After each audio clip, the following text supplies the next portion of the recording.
the prepper's fireside we stay,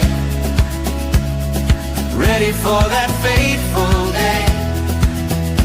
Stories shared and hearts alight, around the fire every night.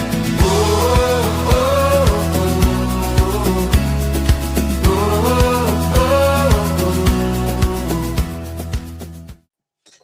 Hello everyone, welcome to the Preppers Fireside, and we are the dynamic trio tonight of John, the Welsh Prepper. Hi. Very vocal John today. Calm down. And Brian, the Scottish Prepper. How you doing, Brian?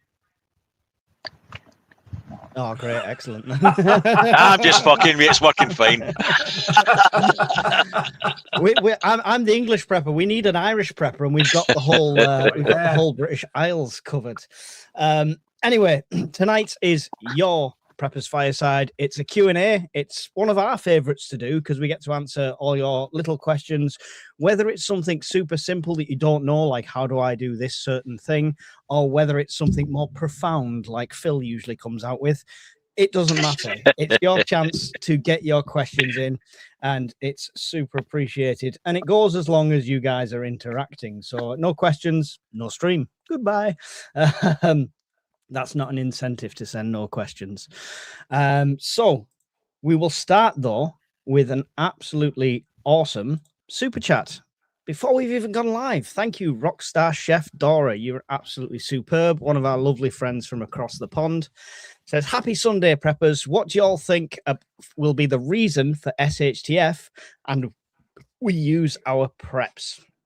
I suppose we have to think of this in the current sense, right now. What do we think is most likely? So, Brian, I'll start with you because I think I already know your answer, but carry on. Grid down. Well, the thing is, and I know I tend to be a one-trick pony, as I was told once before. I always bang on about electricity, but it literally is the lifeblood of modern society. And if you look at every conflict in the last 30 years, the first thing they take out is infrastructure. So power, water, heating, they're the first things to get zapped. So whether it's by a cyber attack or lack of investment or poor maintenance or physically being blown up, it doesn't matter to us. It makes not a jot of difference. The results will be the same. But being that as it's said, we've got a little conflict going to kick off in the Middle East almost certainly, because the little orange man's put all these toys out and he's not going to take them out without playing with them in one shape or form. And that could then involve the Iranians using proxies, cyber attacks. You know, the world's our oyster. We've no idea what way it's going to go. That could be a potential issue in the very near future. Yeah, and let's be fair, it could also go the potential way of a very precise, intricate operation, and there's no backlash. It can go either way. We just would prefer to prepare for the worst. Absolutely. John, same question that was from Rockstar Chef Dora there. What's the reason you think we'll be using our preps? I'll give the viewers what they want. I won't say national power outage because that's the most likely, but I think there is a risk. It's a small risk that if Iran does feel that it's an existential threat, that they are getting bombed in one way or the other. Whether it's a prearranged, you bomb us a bit and we'll send a missile towards you, but give you 12 hours notice and we'll claim victory type event, or whether it's a greatest Star Wars event since Gulf War II. If they feel that something isn't going their way and they decide to launch in all directions, which they said they have, that could draw in China, could draw in what's left of the Russian forces. So they could go cyber attack, they could go kinetic, they could go Strait of Hormuz, close the Straits of Hormuz. In which case a barrel of oil would double overnight. And then that you're not leading to economic collapse, but it leads to shortages in the shops. And we know what happens when people think the toilet roll is going to run out. They will start fighting each other for it. So I think that would be a realistic scenario for us having to use our preps, is if the food supply chain is disrupted by what's happening in the Middle East. Everyone's really happy with that answer, I'm sure. I'm sure. Yeah. Rockstar Chef says, I agree. Thanks, Brian. Power for sure and water cut off. Bruce said, I had to leave and rejoin to get sound and picture. Sorry about that. Hopefully it's sorted now for you. Anyone that does ask a question, I will try and not miss it, highlight it, put it in capitals. Make sure you use a question mark and it puts a little mark on it for me. And you've got the super chat option. If you ask a question, don't have to repeat it. I'm not ignoring you. We're going to work through them as they've come in. I'll give an answer as well. You know, why not? Something different is probably my most likely I see, without like some sort of event happening, like we talk about the power grid going down, without the war escalating to a point it drags everybody in. Just in general, I see civil unrest in this country, because we already see civil unrest in this country, and I see that getting dramatically worse.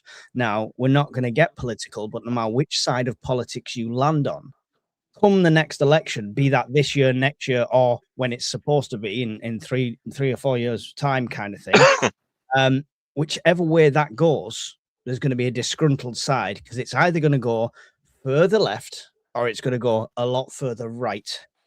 So either way, I think we're going to see a lot of civil unrest that comes off the back of that. And yeah, the next election is going to be an absolute S show, to say the least. So mine's prepping for civil unrest. I'm in an urban area. I'm in a center where we've seen civil unrest only just this weekend as well. So it's a regular occurrence now. It's just not spreading. So that's probably the most likely I see for using my preps. And it's why I'm prepping differently to what I used to now. So hope that answers your question, Dora. Thank you, Bruce Hockley. You became a YouTube member. I'm not sure if that's mine or yours, Brian, but either way. Cheers, mate. Okay, so now let's get into the Phil questions. Phil, oh no, shame, with loads of questions, as he always does. And it's probably kind of similar to the last question.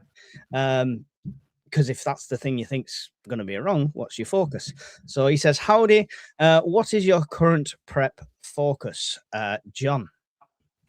My current prep focus is unleaded petrol. I emptied all of my 20-litre jerry cans, Green Army type jerry cans, and my 10-litre plastic ones and my 5-litre plastic ones, because I'm moving soon. So I wanted to take them empty, but I've started filling them up again, because, as I just said, if the Straits of Hormuz get shut down, price of oil will double overnight. That will feed through to the pumps in about 4 or 5 days. If you're lucky, some of them will jack the price up straight away. Some supermarkets will just put the price up and exploit it, profiteer. So I don't want to be sat in an 18-hour queue trying to get petrol, because that's happened in my lifetime. Happened in the 70s. I was alive just about. I was sort of 7 or 8, I think, when it happened in the 70s. 17. It happened in the late 2000s when we had the logistics problems, right? And petrol started running out of fuel. Not quite as bad, but there certainly were queues. And I think it happened, didn't it happen just around COVID time? Was it due to COVID or something? There were queues. But was it about 2008 as well, round about then? They blocked the refineries. And then the tractors as well. Yeah, I think that's the one I'm thinking of. The garage down the road from me. Tanker drivers went on strike. Yeah, I'll say this as diplomatically as possible. The garage down the road from me put a sign up excluding an ethnic group from using their garage. Basically said no W's, and yeah. Okay. Sorry, just on that subject, Willow Trees just put a comment about Grangemouth changing roles. I can tell you all about that. It used to be a full-on oil refinery. It had crackers, what they called cracker towers, bringing crude oil literally out of the ground, and it would refine it into all the different petrochemical products you can get. It's now being turned into a pure import terminal. So they're importing the refined product into Grangemouth and then distributing it from there. So yeah, it has closed down as an oil refinery. Okay, there you go. Dismantling our infrastructure one step at a time. We don't need anybody to do it for us. Yeah, slowly putting ourselves in the shit show. Brian, what's your current prep focus? Just adding a little bit more of everything. At the moment, I'm halfway through fitting a secondary heating system. So if it stays dry long enough, I'll actually finish it. So that'll give me backup heating should the grid go down and I don't want to run a heat pump. I will have a diesel heater plumbed in through an 80 mil hole in the wall, and I can run that off a power bank if need be. So yeah, that's an ongoing project, and the rest of it's just adding long life food and just more things, and a generator this year, a new generator. Yeah. For me, I think I've stocked as much as I can, cans wise, bar using a couple and replacing a couple in the usual kind of cycle. But as for buying extra, I think I'm done with that. I've bucketed up all my stuff that was in grain barrels. I've got extra water collection, so I'm happy with all of that. Same as Brian, I'd like to go down the freeze dried route. I'm trying to jump through loops to find budget ways of doing that. So wait and see, hold that space for that. But I am looking at more bug out now, so it's having to change a lot of my plans, because if it really hit the fan, there's a lot of stuff behind me that would be left behind. So I really need to start honing stuff down and really fine-tuning my preps. I don't need 30 different knives, so I'll start to get rid of some of them. I don't need 4 sets of webbing, so I'll start to get rid of some of them. So it's kind of like it's great because I'm selling stuff and it helps towards my main focus, which is getting a new vehicle. But it's also helping me fine-tune things. So that's kind of my focus, fine-tuning it. Thank you, Phil. Oh, I think I just unstarred one of his questions from before. Oh, no. Where's that gone? 2 seconds. Talk amongst yourselves. No, we're just going to have awkward silences. Awkward sciences. There we go. Do you see China/Afghanistan stepping in to actively support Iran if it gets bombed? Not without, personally, for me, not without some sort of direct event affecting them. They're not just going to come to the rescue, because that would be throwing themselves in front of a very large bullet and making themselves a very large target. However, if war spilled over onto them through missiles, through attacks, through anything like that, then potentially. Either of you want to add anything to that answer? China has been prepping for the last 20 years and ramped up in the last 5 years. They now have a blue water navy, which they never had. They have extended their logistic chains by creating artificial reefs and islands. So their aerial denial footprint is a lot larger than it used to be.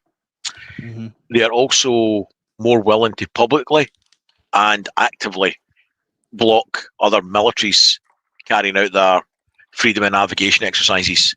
Their Coast Guard and trawlers are very active in other people's backyards. They're getting to the point it's take a dump or get off the potty. And I think they're really only waiting on a distraction of enough size that they feel ties up the US. Now, we've got an ongoing conflict in Europe that is draining the munitions of most of the West and their factories and their stockpiles, and has done for 5 years. So they've been using up stock.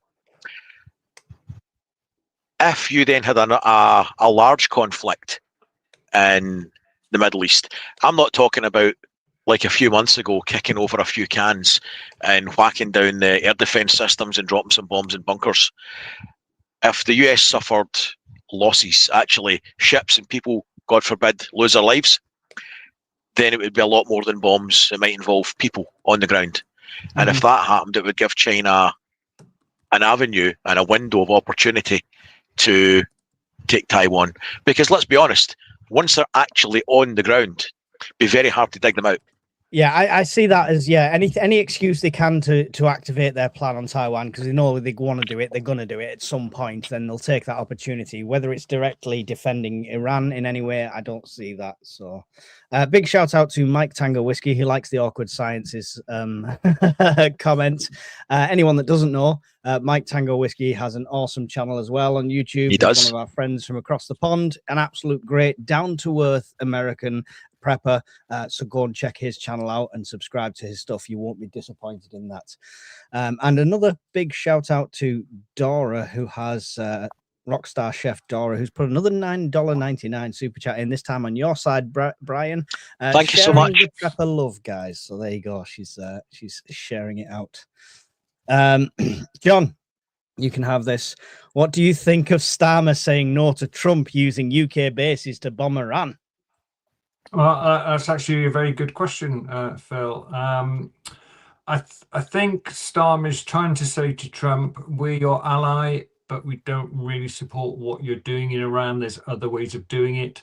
Starmer will obviously have accurate high-level intelligence that we just will never get to see. So he will know whether Iran has a nuclear bomb or not.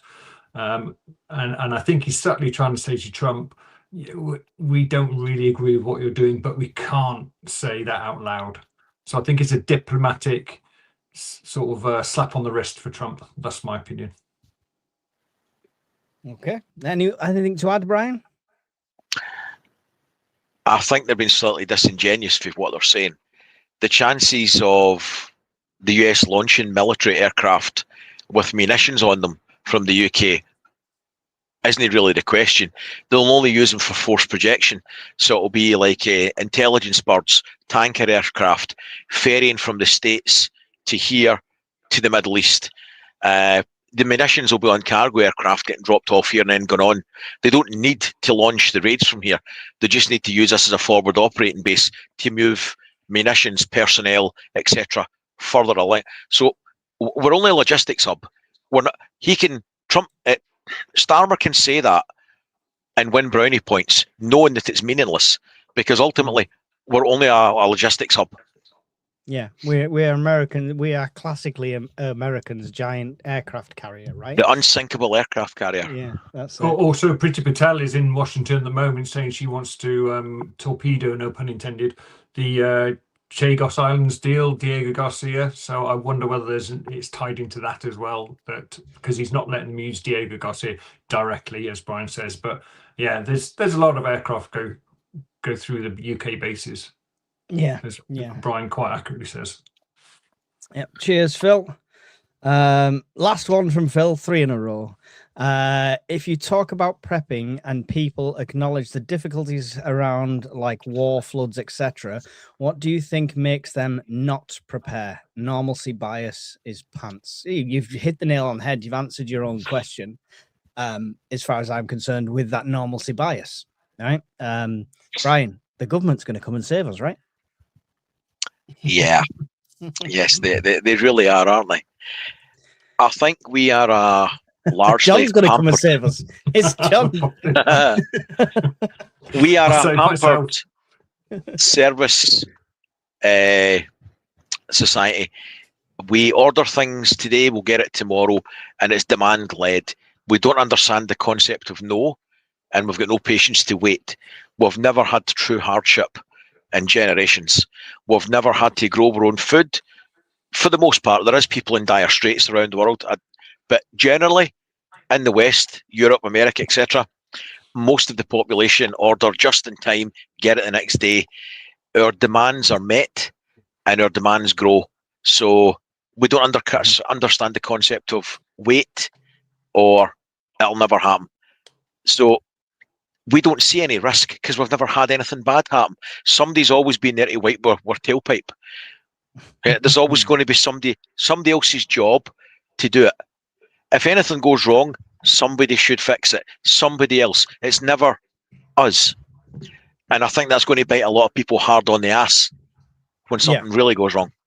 Yeah. John, is it just normalcy bias? Should we just sit back happily and use our money for non-prepping stuff and trust in the government to come save us?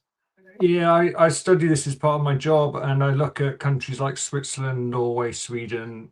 It's a cultural thing as well as just learned experience. Culturally, the UK, if you're unemployed, the government will give you money to help you out, and that's not a bad thing. It's not criticism; it's just the reality. If you break your ankle, you go to hospital, and the surgeon fixes it the same day. If you have a crash, an ambulance turns up and gives you first aid, and the police clear the road for you, and the fireman might come and cut you out of your car if you've had something. Someone always turns up to help you, whatever dire situation you find yourself in the UK. Even mountain rescue, like if you're in the most extreme, and Coast Guard. Coast Guard, yeah. So we are in a situation. We our lifestyle, our culture is that someone else will come and solve your problem for you. So it's to be expected that people think the government's coming.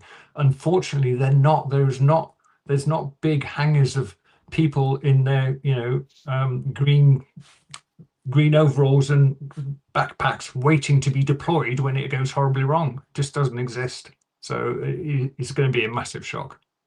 And more to the reason why the government should be getting the UK more resilient, because we've lost our resilience. Yeah. Thank you for the question, Phil. Really always appreciate your input into these. Superb.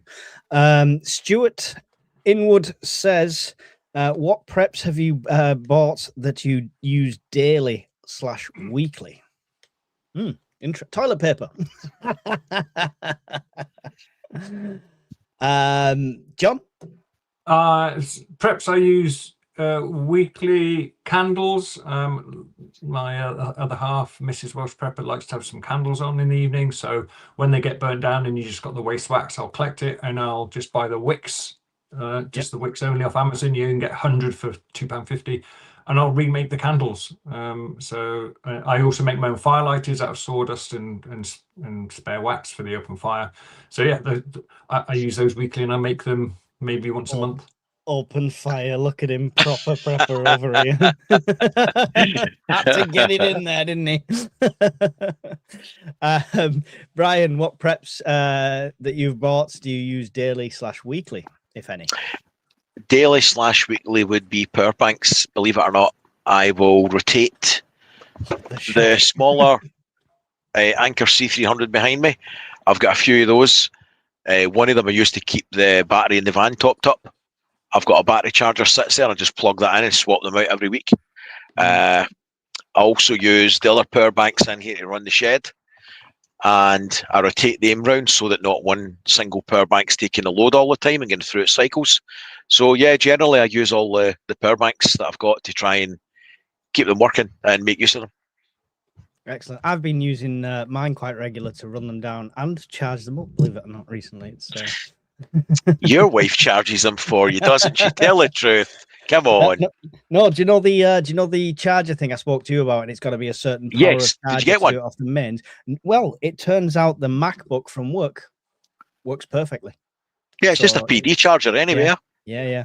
So I do that. For me, on this one is my water filter, my gravity water filter. It was like bought as a prep, and then like once Mrs. Urban Prepper kind of used it, she's like, "Oh, I really like the water through that. You do taste the difference." So we use that really regular, fill that, and it comes through that. And the other one is food. Is genuinely, I'm not just somebody who's put the food away. We eat everything in there. You know, when the kids come round, like one meal at least at the weekend, I open the cupboard and say, you have to pick something from there because it's getting them used to that kind of eating. And I just use stuff from there regular, because don't stock and prep the stuff you don't eat on a regular basis. So yeah, that would be my two. Good question, Stuart. Thank you. Yep. Question to Brian. Just a running cycle on an MGC 300. Do I take it right down to 0, then recharge to 80%? No, fully charge it and then run it down a little if you need to, but only if you're going to be storing it. If you're going to be using it, I mean, here's the thing: people get hung up on it a lot. The main thing not to do is buy it, never use it, and stick it in a box. One, it'll let you down. Two, the the battery tends to learn the cycles, right? So use it. If you're going to store it for any length of time, run it flat, charge it fully, then store it 80%. As a rule, you generally don't want to be overly harsh on the batteries by running them totally flat all the time and charging them fully all the time. It's detrimental to their charging cycle, as in for longevity. However, it's not a huge amount. It's just good practice. If you're going to store it for any length of time, run it down, charge it, store it 80%, stick it in a box. But please consider using it more often than that, because that's what they're built for. They've got thousands and thousands of cycles there. You've got like 3,000 cycles in that, roughly 10 years, and it will still have 80% capacity. So you're not going to kill it. Yeah, no time soon. That's an opinion. No disclaimer. If you kill it, that's on you. Purple Ale said, "Is it just me with no sound?" Yes, I hope so. Otherwise, we've been talking for 25 minutes answering these questions. And she can't hear her answer anyway. And Mr. Wilderby said, "How long do you?"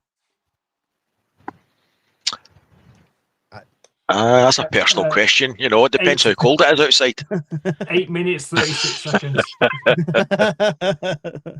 I see, John. Time for a cigarette afterwards. You'll have to give us a bit more for that question, please. Some of the context. In what way is Mike prepping differently? So many answers. I think it's going back to you focusing on bug out and not bug in. I'm prepping differently because I'm in a completely different location. I've gone from semi-urban to fully urban to in a threat zone, as what I would call it. So it's gone from having to be extra secure and perimeter and stuff like that to it's just not a viable option to stay here long term in SHTF. So that's how I'm prepping differently. My other way of prepping differently, which I'm going to be doing over this year, which I've always done, but I've never really shown it as much, is looking at historical prepping and with some realistic historical preps and stuff like that, and how we learn from people from the past and how we can use that in the future. So yeah, that's the other thing. So hope that answers that, Miss Worm. Metalhead Doc, another one of our awesome friends from across the pond, says, "How long after the best buy date do you throw away your canned food?" Sorry. Throw away my canned food? I've never thrown away canned food. No need to. No, I don't throw away canned food. Brian. Unless it's clearly damaged. Yeah, that's my answer. Basically, if the tin's not compromised in any sort of way, if it's been stored correctly, they've done studies where they've opened stuff that's 30, 40 years old, and carrots lost about 13% of the color, about 12% of the nutrition, stuff like that, but they were still edible. Think it's the same as like anything, like medication. It lowers the effect, so it might not be as nutritious, but it'll still potency. Potency, yeah, there you go. That's not medical advice, though. You are? That's not medical advice. Big words. No, we Sorry, don't do John. medical advice. Everything's an opinion. Brian, you looked in shame. Tell us about you throwing away canned food. I threw away about 8 carrier bags last month of food. What I would say is, first and foremost, it depends, like you said, entirely how it's stored. So in here, it's temperature controlled with its own dehumidifier, its own air conditioning. It's kept at a perfect temperature for long-term food storage. Mm-hmm. I would be comfortable by anything in here leaving it at least 2 to 5 years past its sell-by date, and then doing the normal visual checks for bulging in the cans, sniff test, taste test, heat it up properly. But I don't need to let my stores get that long. I'll keep them till they're about a year out of date, maximum. And then if I don't use them, I bin them. And the reason for that is it's so that I'm storing the longest possible shelf life of food. I would much rather throw out some tins that I've never eaten and store something with a longer shelf life than if something goes wrong, I've got tins here that are already 2 or 3 years out of date. So I know that's not what a lot of people want to hear, and it's wasteful of money, but it's my money. So that's what I choose to do. Yeah. So You get all this. Should have given to a food bank. So is it You can't give it out of date. Sorry, John. Is it limited storage space that is the issue, or just you want to keep the longest date Longest possible? out. Okay. Yeah, I changed a lot of the things that I stored as well.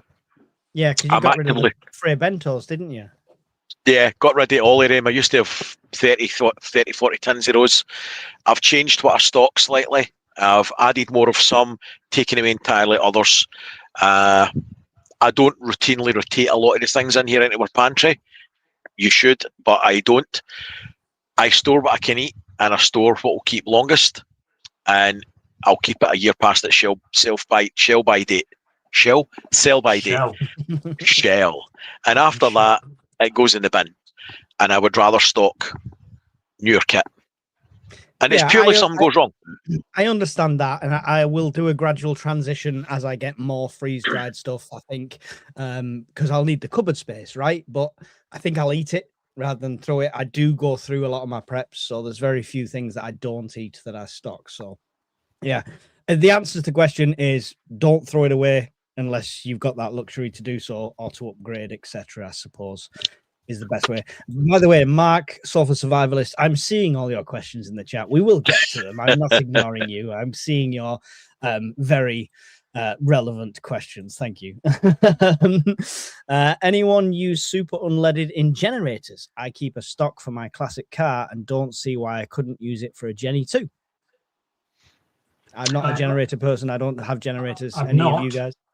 You've not? No. I have a Jenny. I've not used it though because I've no need to stock it. I think it's just the level of cleaning additive that's in the unleaded, isn't it, that makes it super unleaded? Super unleadeds generally get a higher octane ratio, so basically more bang. It'll be fine. So I should probably avoid it if it's got more bang. If anything, it'll run better, right? Yeah. It'll run a bit more efficiently because it's got more bang for the buck. There you go. There's your answer. Cheers, Bruce. Cheers, Bruce. I don't want to. I have to say Bruce in an Australian accent. It's the only way to say Bruce. Suburban Preppers has a question for Brian. Was the diesel heater hard to install to your house? Not if you've got the tools, no. So, and depending how you want to do it. The all-in-one units that come with the little handles. Actually, see if you get 2 seconds, Mike. I'll show people in case they've never seen one. That's all right. I'm interested. Yeah, go. Yeah. It's literally right there. We'll have some elevator music while you get Fuck. I'm sorry, excuse me. Oh dear, you mean? Red for danger. So, this is what they would call an all-in-one unit, which has got inside here the burn chamber, little controller, heater outlet. On the bottom, you've got exhaust inlet. The problem is, some people will fit these in the house like this, and look what's underneath it. Your exhaust comes out. You do not want the exhaust, if you can physically avoid it, in the house. Even if you pipe that outside, because the potential for leaks, right? Yeah, because the connection point is still going to be inside the house. Now, you could argue that if the combustion chamber started to leak on the heater unit itself, you're going to have the same problem, right? The easiest solution to this altogether is put this outside in a cupboard, which is what I've done. So I put an 80mm hole through double brick walls in the house and fitted a 80mm 3mm thick aluminium tube to go all the way through. Then the swivel duct on the inside, and then it'll go from 90mm on that side to 75, and that'll give me enough room between the pipe going through the aluminium that I'm going to minimise any condensation, but also, if you can, angle it slightly so that if you do get any condensate build up inside that pipe or whatever you choose to line it with, it tends to drip down out the house and not into the house.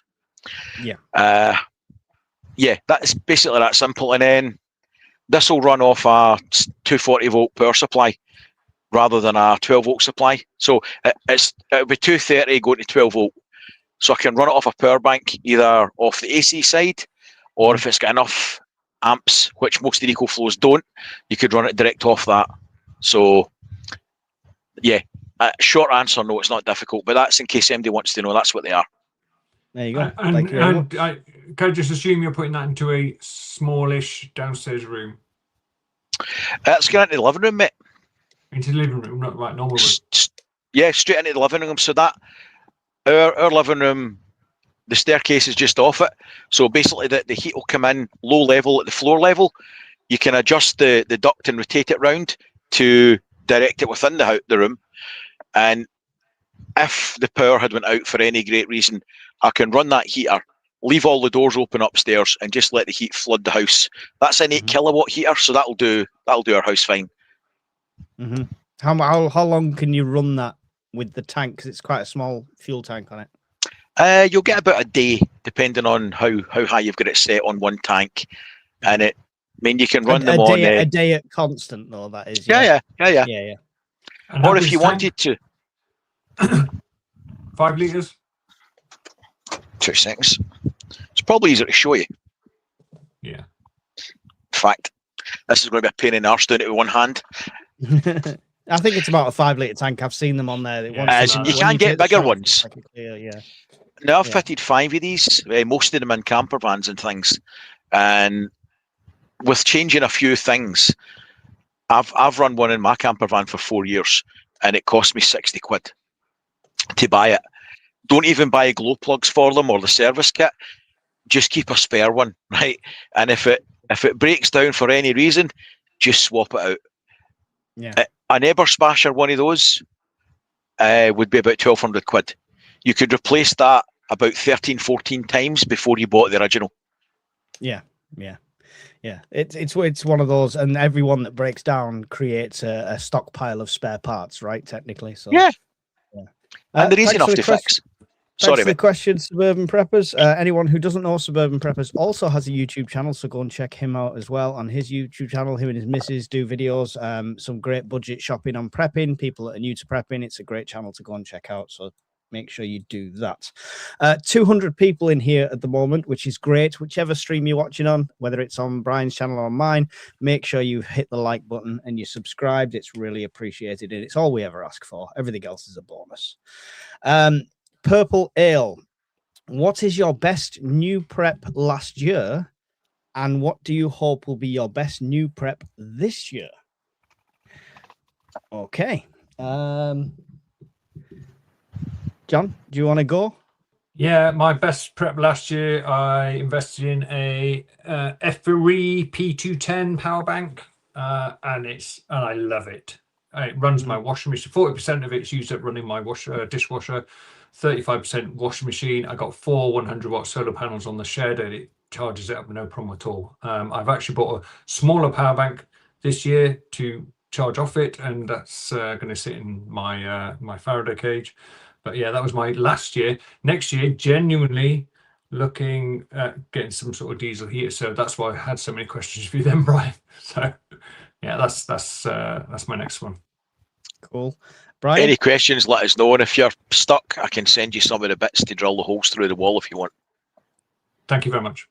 Awesome. There you go. Brian, your best new one last year and new one to come? The best new... come, obviously, we know. I wish. It's not me you have to convince. My wife's probably watching this. It's her you need to convince. If you can get her to allow me to spend $4,000 on a... I mean, in her way of thinking, that's Florida money. That's her not going to Disneyland. So if you can equate that to a freeze dryer. Mrs. Scottish Prepper, if he gets the freeze dryer, he can never say no to Florida again, ever, like years to come. Just throw. I've never said no before. Shut the fuck up! You're not helping your own case.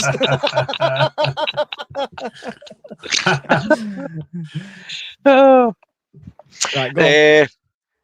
Last year's best prep was doubling the solar panels on the house, doubling the size of the inverter in the house, and doubling the battery capacity in the house.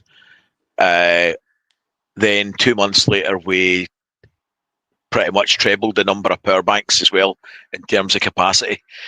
So I'm not happy about a grid down, but I'm more comfortable that we could cope with the after effects of a limited power problem. Yeah. So what's that equate to going forward? What's the next one? Not this March, but the following March, I'm going to run I'll put a parallel. I can't even speak tonight. Jesus Christ. A parallel 6 kilowatt inverter in. The batteries that are there are coming out. They'll come into here and we'll put in 64 kilowatt hours of Fogstar. And then I'll put a sort of pergola arrangement in the back garden and hopefully fit 4 kilowatts of solar on that. And that'll be me done with solar because I don't have any more room. Cool. My last one was actually an awesome gift from somebody from the channel, which I'm just going to put a link in anyway. It's the Anker Solix C300. Got 2 of them, and the one that came with the foldable solar panel, which I know we say, you know, that the static ones are better if you've got the room for them. With my current plan and situation, if I can throw it in the car, it's better. So they're perfect for you. Yeah. And when I tested it in the 48-hour blackout, which I actually did, it was more than enough. It was superb. It was more efficient than I ever expected it to be. Charging phones, charging microphones for the videos, having it as a light, as a reading light, everything about it. I only used one of them, didn't need to use both, and it was so efficient. It was unreal. So that was the best one for now. Going forward, I'm not looking at any new preps apart from a vehicle upgrade, which I'm going to be aiming towards. So I really don't know beyond that at the moment. But thank you for the question. Awesome question. Big thank you to TAC Group for a £1.49 super sticker. That'll go in the swear box for Brian's blaspheming during that last answer, so we apologize to him about that. And Whiskey Jack J is a £5 super chat, says, if collapse is gradual instead of sudden, how do you avoid burning through resources preparing for the wrong timeline? Ooh, good question, because a lot of preppers think of this bang CME event, EMP event, stuff like that, but as cost of living affects us in the UK and things like that, more and more people are turning to the preps. It's not just me that has had weeks before payday where I've had to just eat what's in the prep cupboard. Many people I speak to are in the same sort of boat. So yeah, it's a great question. John, what do you think of that one? How do you avoid burning through resources preparing for the wrong timeline if it's a slow burn and not like a big bang? Yeah, I think the gradual downward trend has already started. I think it started about 3 or 4 years ago. For about 7-8 years now, I've been at the same rate it's declining. I've been increasing my skills. So I've raised a few animals, and you saw the other month who had lambs on a croft husbandry, animal husbandry. Also, growing your own food, it's got to be a must. Because then, at least if you know how to do it, you can, and you don't, and then you stop like I have, you can pick it up again quickly. But just skills, learning to fish,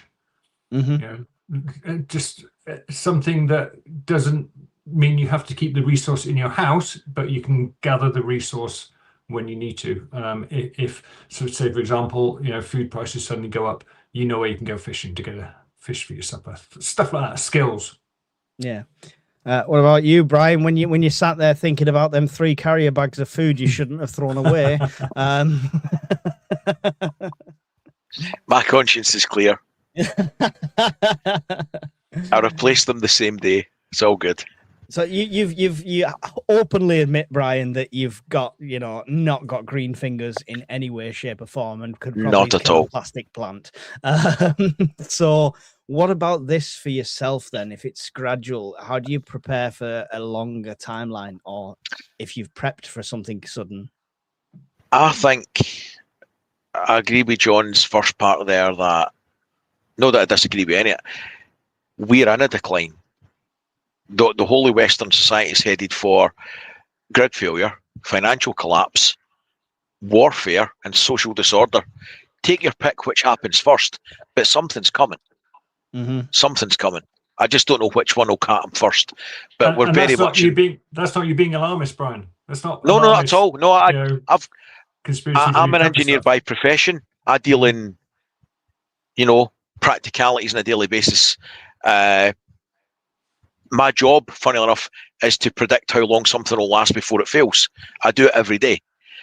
I genuinely believe we are headed for predict something. that very well with your power bank you lent me at the Scottish meet. And yet it still worked. No, I genuinely believe we're in the boiling frog analogy, and something's coming down the line. So I, as a rule, don't run through my preps anyway. And we have done in the past, but I generally don't. How do you avoid burning through your resources? It's difficult, because if the time comes that you have to dip into your preps, here's the thing. You've got to dip into your preps, because you might be saving them for the rainy day that never comes. If you need to use your preps then and there for whatever emergency is an emergency for you, that is your rainy day.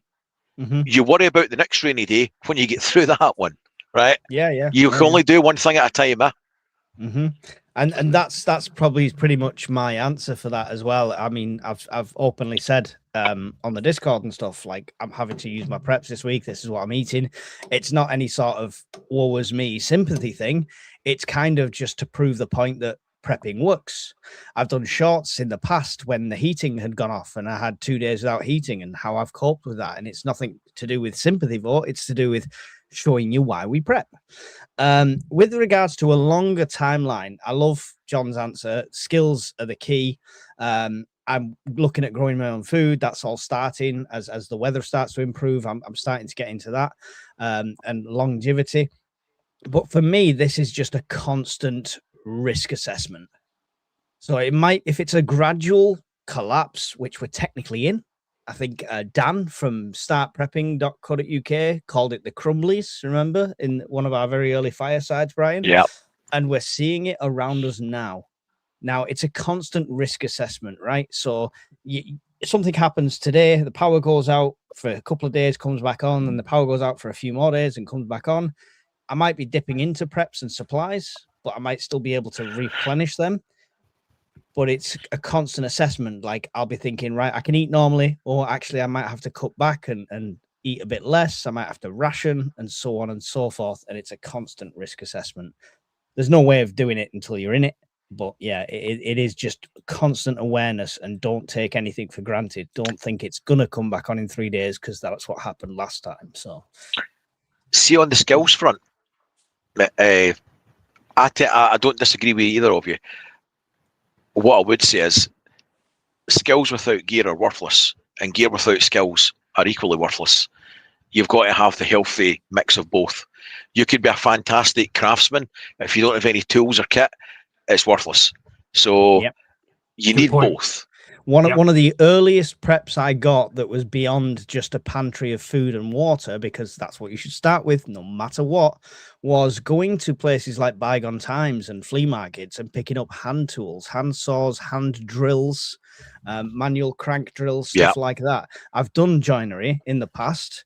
I'm by no means an amazing joiner or woodworker. It's been a long time since I've done it, but if I had to board something up, if I had to knock together a shelf, if I had to knock together a crate, anything like that, then I've got the stuff there to do it. So yeah, it's a great point. Right, where's that gone? There's something. Are you seeing the questions coming through on this side as well, Mike? I see both sets. Yeah, I am working from the top down. No, you're all good. I'm working in the order they came in, guys, so I'll try not to miss any. Banned again. Anyone use terracotta flower pots for water filtering? Nope. Can't say I have. No. I've been experimenting with the terracotta flower pots to make a heater using candles, with not really the results that people say you get from them so far. So I'm still experimenting with that, but no. But I'm going to keep that comment starred, Banned again, and I'm going to look into it. So thank you for that. It sounds interesting. Always up for alternate ways.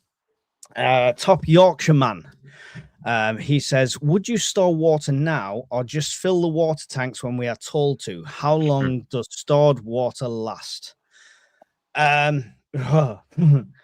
Anything I say now, somebody will change or critique, because there's millions of schools of thoughts. Oh, plastics, microplastics, blah blah blah, all of this. You can store it for so long, you can't store it for so long. Do you really care in a year's time if you need water and it's been stored for a while? You're going to drink it either way. For me, all of the above, right? So I store water, as in bottled water. I have plastic bottles of water. I have glass bottles of water. I don't have massive storage for water, so it's not great. I don't like have huge containers and stuff. I've got 2 barrels outside, which I just put on a short the other day, which are now extra water collection and a water butt. After that, if something happens, I'll fill the bath. I'll fill containers and stuff like that. It's contingency upon contingency. And last resort, know where your water sources are and have a way to filter them. Water storage for you, John? Yeah, I got loads. I live in Wales for a start, so water is not an issue. But I have one. It falls from the sky as if by magic. I have 4 water butts. I have I got a brand new brown bin, garden bin, whatever that gallon that is, 260 gallons or something. I turned into a water butt. And I've also, when you go to B&Q, you get the orange buckets for £1. So every time I go to B&Q, I buy 1 orange bucket for £1. I've now got about 20 of them. They just sit inside the shed door. If I needed to, I'd just put them out in a 5x5 and I'd catch rain water. But I do also have bottled water, and also I have the means to filter that water because I know it's not clean. If I had to, I'd drink it, but I don't need to. I don't need to drink it in its raw state. So I have a Berkey filter, and I have all the little soy filters and that sort of thing. Excellent. Great advice on a frugal way of prepping there as well. Just the fact you can pick up a bucket for £1 every time you're in there for something else soon adds up to 20 buckets. Yep. It's a thing that you can stock in abundance as long as you've got the square footage for one. The rest are fine because they stack in on each other. It's a great addition. Yeah, you won't miss a quid each time you go, and it could be all the difference. And also plastic sheet or cheap tarp setup. Yeah. You can then funnel it into a bucket. Yep. Yeah. You can. Well, I'm gonna do. I might do a video on the washing line setting that up just at some point, just for people that don't know. Brian, water. I'll answer the first part of that first, though. Would you wait until you were told to do so? I would not trust the government at any point to look after my well-being or tell me the truth in sufficient time to look after me and my family, because I've done an awful job for the last 20 years at least that I can't trust them to do it in a timely fashion. So look what's just happened down south. Yep. And people didn't get any warning. Nope. By the time the warning comes, it's already hours too late for you to do anything about it 9 times out of 10. So you should always have some water and some means of water purification. Your domestic situation will dictate what you can store, but everybody's got a bed, right? And if you haven't got enough space somewhere, stick some bottles under your bed. You'll always find a corner to put some water. And water filtration has come down so much in price. We could talk all night on water filtration and water collection on its own and the reasons why and what you should do. But don't trust anybody to tell you when to get it. Get it now. And if some way to filter it, now. And once this video's over, go and look up on rainwater collection as well. That's my answer. And as you saw in Mike's video, the first thing to do is to fill your bath if the power goes out. Yeah. You can always pull the plug out and let it out again, all right? So it's better to have it. How long does water last, though, Brian? When does the water go off? Depends how it's stored, for a start. If you've got water in a see-through container outside, you're going to have algae bloom, right? So how it's stored... It's never hurt anyone. How it's stored and where it's stored will dictate how long it can last. Also, you might have pre-treated it with bleach to shock the water. If it's stored for a long period of time, it might go slightly off and stale. But there's a whole host of ways to deal with water. Yeah. Here's a book. There's books on it. The Prepper's Water Survival Guide: Harvest, Treat, and Store Your Most Vital Resource. I'm sure Miss Worm could put a link up, one of her links for that book. It's on Amazon. It's quite cheap. I also have made a PDF based off a lot of the information in here and other books about water as well on the UKPN website. So yeah, water's a huge rabbit hole, but hopefully that answered your question there. Top Yorkshire man. Thank you very much. The Sofa Survivalist. By the way, just because I noticed a couple of questions being repeated in the chat. If you've asked a question, I've probably starred it. Don't have to repeat the question unless I say that's the end of the questions and you've not heard yours. Just have a bit of patience. We've got 206 people in here. We're getting through them as quickly as we can. Sofa Survivalist, should I stock up on freeze-dried water? Yes, as long as you've got plenty of water to rehydrate the freeze-dried water with. That's the key there. The Sofa Survivalist. And it can be quite heavy, so watch your shelving. Yeah. Anyone's not seen the Sofa Survivalist channel yet, you want to see some great content from Mark and from the mind of Scottish Prepper helping out as well alongside. There's some great shorts on there. It's a bit of a light-hearted take on prepping, so make sure you go and check out that channel as well. Sab the Seeker, our friend Sab, hope you're doing well, Sab. We'll have to catch up soon, definitely. I honestly don't think most people truly prepared for what's coming to the UK. Economic collapse is imminent. I mean, yeah, it's a popular belief. I don't feel like it's a sudden collapse. I feel like we're just getting there. We're just slowly getting there. He followed that up with a question: how many people here actually live off grid already, and how do you cope with it? I don't think any of us in this panel live off grid essentially. I think Brian's got the power set up to the point where if the grid goes off, he's going to be on his own grids technically. I'd pretty much be okay. Yeah, I've prepped based around 1860s onwards kind of tech to begin with, so I can live like it. I can survive it. I know what the harsh conditions are like. I've done it for a prolonged period of time at points. So yeah, none of us are off grid, Sab, but definitely it is a reality check for anybody that isn't, and it is my goal as well. We'd like to be. Yeah, and it's mine as well. Yeah, I'd like to get land. Anyone's got a spare parcel of land and they don't mind Mike squatting on it, please send me an email. Cheers, Sab. Good to see you. Mr. Wildebeest or Wildebeest, how long do you leave between stock takes of preps, John? With your 365 days of food? Not yet. That's my aspiration. I thought I was there. Clearly not. No, I did a major stock. Well, I'm doing a major stock check now because I'm moving house, so I'm having to pack it all up. But what I'm doing on every box is just putting a little tick to say that I've added it to the lovely database you kindly provided for us, Mike. I probably low-level stock check every couple of days because I'm changing something or checking something or finding something or rotating something out or in. So probably at a low level fairly regularly, maybe seriously, maybe once a year. Yeah, but I just have to move your house now, so it's convenient. Yeah, it's part and parcel of doing that, right? Brian, you've got your whiteboard there behind you as well. How often do you look at your stock and do a kind of a full audit of it? 3 months. So every 3 months, I will spend a day doing. It's taking longer than a day now. I used to do it in a day.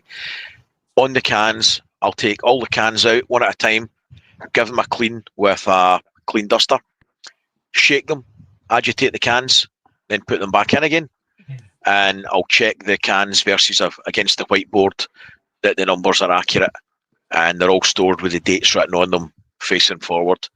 At the same time, I'll do the power banks. I'll discharge and charge them if I've not already done so.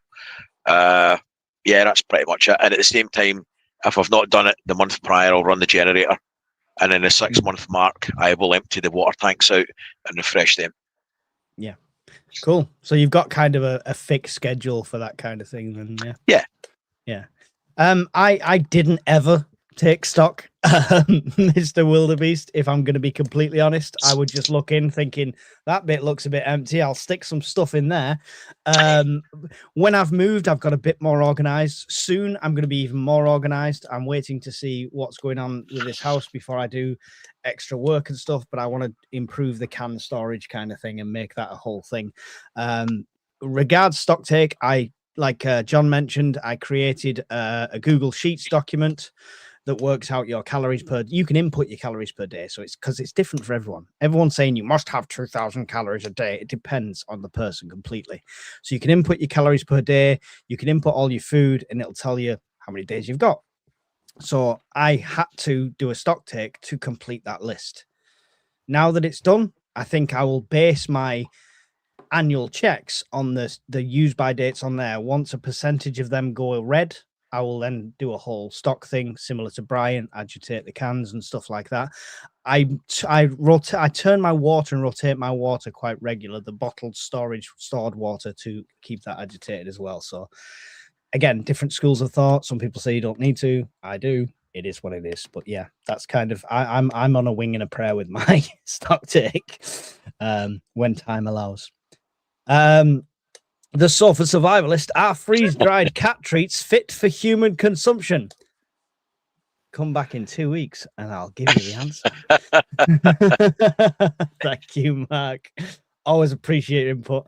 I did email you, Mark, before this to try and get you on for this. So, not sure my messages are getting through. Anyone see this? That's old. That's half an hour ago. It's because it has a question mark. It gets highlighted for me. Okay. Why would any of you consider, or do you have a camper van as a bug out option? We'll come to you last, Brian. Would I consider it? Yes, most definitely, especially considering bugging out is a great option. It's all down to price and money for me. When I get to 1 million subscribers, won't be an issue, so make sure you share the video. John, camper van? Yeah, I've previously owned 2 camper vans, a VWT2 and then a VWT4. So I am a big fan of the camper van. If I could afford a camper van, I would have one right now. It is in the plan for sort of the next 5 to 10 years, so we can travel around Europe on extended holidays. So yeah, absolutely would have a camper van. I know it has some limitations. You've got to have fuel for it. So in true shit, it's the van. It's probably going to be limiting you to getting out of a really dangerous situation. But then it is still a little self-contained house. If you can park it in a forest somewhere and cover it up and disguise it, it's definitely gives you a lot more options on the table, right? Brian, you spent all the grandkids' inheritance, didn't you? That's what the sticker says. That's what the sticker says. When the big sea hit, 3 months before they shut the world down, I had bought a Citroen Relay. It was just going on 4 years old at the time, before the price of vans went bananas. It actually made $4,000 just sitting on a driveway before I even get time to work on it. That's how crazy the prices were at the time. And I spent 1.5 years building it. And that was 4 years ago, finished it. So, yeah, we use it a lot. From a prepping point of view, it's got its own water storage. It's got underslung wastewater, freshwater tanks. It's all insulated. It's got a heater. It's got hot and cold running water, toilet, solar panels, battery charger, mains charger. Like Mike said, it could be a little lifeboat. Mm-hmm. I would probably never ever use it for bugging out unless I really had to. My house had caught fire or something. I would probably use it as a secondary charging system for charging batteries and different things, or somebody to stay in if they were stuck. But I'd be worried about being caught on the road and leaving all my stuff here, because I'd never get everything in it. Yeah. That's the reality. Yeah. So I think we're all big fans. It all depends on people's budgets. Prep to your means, by all means, but it's definitely it's an awesome extra to have. Same with a boat. I'd love to have a boat because that would cover the same sort of basis. So. I'd love to do a boat. Yeah, same. Big thank you to Bruce Hockley for a £2 super chat. Water Bob for the bath, bottled water, and 4 means to purify. 100%. One of those 4 means can be, boiling, purification tablets, bleach. There's loads of options. Again, I refer to the water book and PDF. There's loads of options in there. But thank you for your input there, Bruce. It's really appreciated alongside the super chat. I highly recommend a water bob as well. I've got one in the airing cupboard next to the bathroom, so you can literally just whip it out and fill it up. It gives you that extra layer of protection to stop all the cat hairs and other things falling in it. Yeah. I don't bath my cats, so it's fine. What? So many jokes spring to mind right now, and I'm just not going to go there. Moving swiftly on. Indy Scott Bryan, long time friend of the channel from over Brian's side there as well. UK and Europe seriously looking for alternative payment methods independent from US monopoly, Visa and MasterCard giants. Look at details under a microscope when they announce alternatives. We certainly will, I'm sure. Yeah. What's the alternative? I know. A centralized digital currency. That's a good idea, right? We're all on board for that. Which have all been bought up by the hedge funds, so it's not a rebellious alternative currency at all now, because all the hedge funds have bought it. There you go. It's a lot of crap. Just buy food and water. Water purification tablets from Silver Moon. Before or after filtering through a Sawyer mini squeeze, and is it worth running through a household filter like a Brita? I have no storage for water. Okay, so this is all personal trial and error. Where's your water source? How clean is your initial water source? Where are you getting it from? I drank water from the Manchester shipping canal. Don't do that. I used a reverse osmosis machine, and it's probably the best way to completely clean something that terrible. Okay. It's an expensive option. For me, you can over purify as well. If you've got a Sawyer, I would put it through the Sawyer and I would boil it. That would be my 2 options right there. I've got the purification tablets. It's an underrated prep because they're so cheap, especially like the military ones. Go to any surplus store or anything like that. You'll grab handfuls for next to nothing. They're great for on the go, and they're great for just in case if there's some real nasties in there. If you've never used them before, get a clean glass of water, put one in, let it dissolve, taste it, and know what it tastes like, because it does change the taste. Because in SHTF, you might taste it and you'll be like, oh, this water's still bad. And it's not. It's the taste of the purification tablet. So, yeah, it's an assessment kind of where the water source is from and what I would do. But my number one thing for any water source is boil it. Boil it is one of the best things you can do. It's not 100%. Nothing's 100%. So that's up to you. What's your process, Brian, for filtering, would you say? I mean, the purification tablets are always going to be last, and depending what other filtration methods you've got, they're always going to be the last resort for me. Because they taste, that's they taste like shit. They just that, and depending what you've got available is going to dictate the answer to this.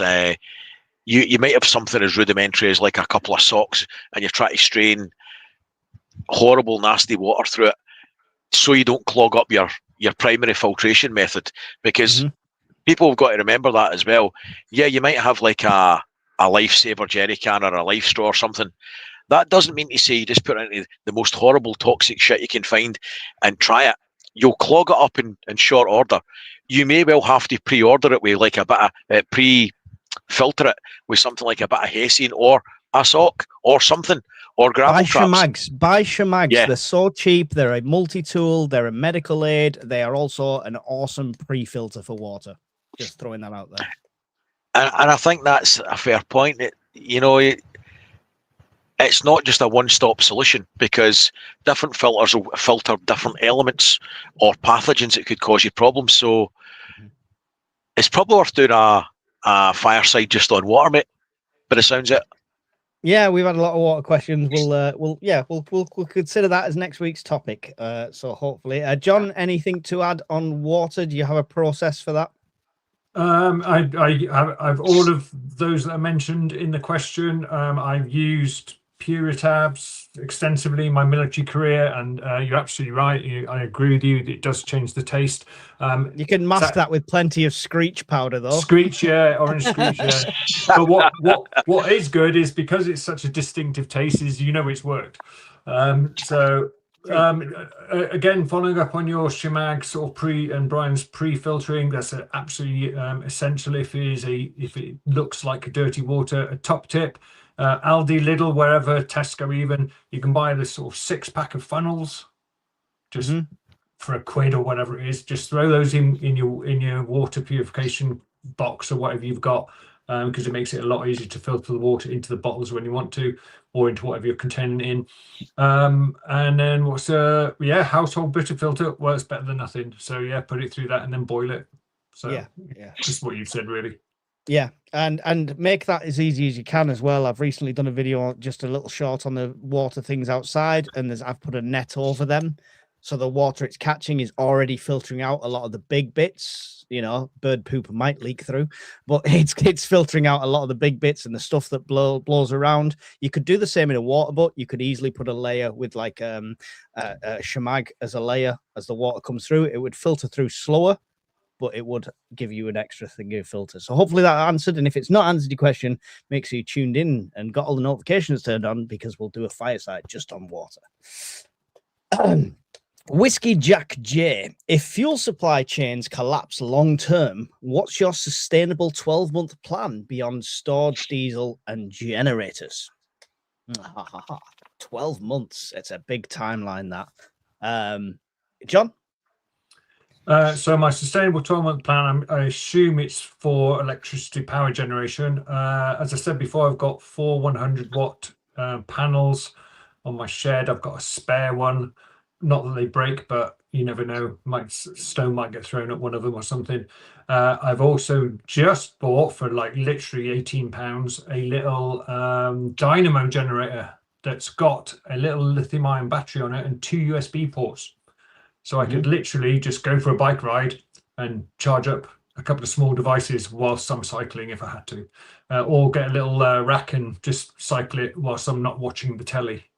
Yeah, it'd be good to hook one of those up to the little the pedals that you can put in front of the couch and just sit there and Well, what I liked about it is the Dynamo has got a little lithium-ion battery with 2 USB ports attached to it. So I quite like that. Finally got a use for my 300 kids. Get them on there.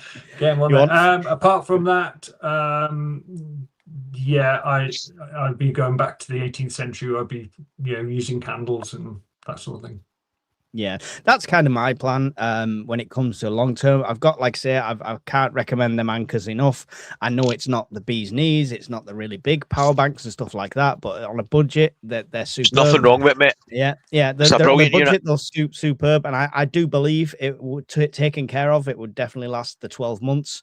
But I'm very similar to John, where I've done American Civil War reenacting for a good 10 years in my life, and that's living without any power, and it was before mobile phones, so it's not like we're going back to tents and having all the technology. It was living like that for weekends at a time and weeks at a time on campaigns.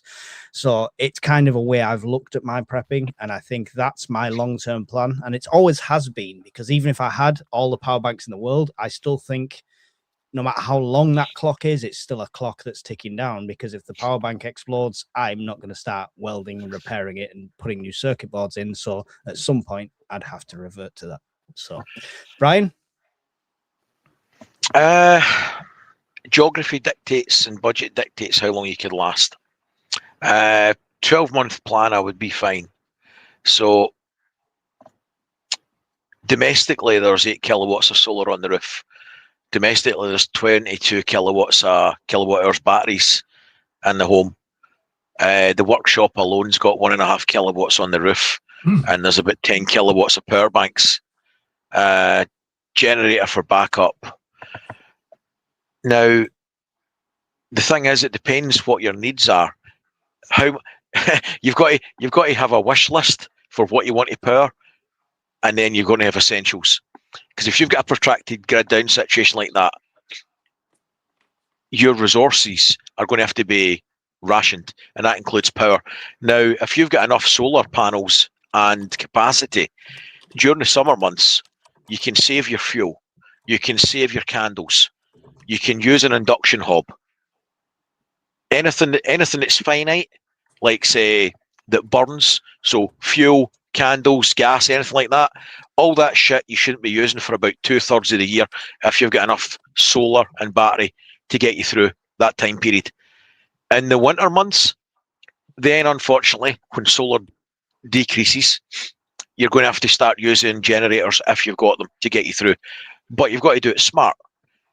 You wouldn't run a generator for 12 hours a day just to run a TV or a couple of lights, because you'll still use 75% of the fuel to do the same job as if you were powering the whole house anyway. So what you would be better doing is the power bank that you bought for the summertime, charge that when it's noisy during the day, and then at night time when it's quiet and there's less ambient noise and sound travels, you've spent an hour or 2 hours charging with the generator runtime rather than 12 hours to run the lights. So your power bank's charged, you get that through the evening with that, and you would call it buffer charging, and that's how you would get through the winter months. So it's just about using your resources smart. Yeah.